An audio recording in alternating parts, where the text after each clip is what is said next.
कुछ साल पहले एक धोखेबाज आदमी ने मुझे अपने प्यार के जाल में फंसाया।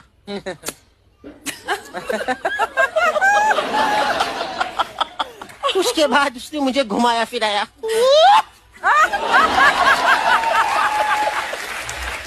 साथ जीने मरने की कसमें खाई, लेकिन बाद में मेरे साथ उसने शादी कर ली।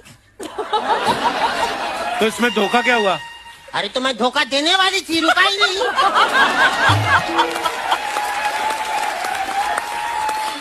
उस बेवकूफ की वजह से मुझे ऑन द स्पॉट अपने 3 बॉयफ्रेंड को ब्लॉक करना पड़ा। तो ये आपकी हरकतें ऐसी थी तो आप मना कर दी थी ना शादी करने के लिए? मैं मना करने वाली थी, लेकिन अचानक मैंने उस मासूम, कुछ साल पहले एक धोखेबाज आदमी ने मुझे अपने प्यार के जाल में फंसाया।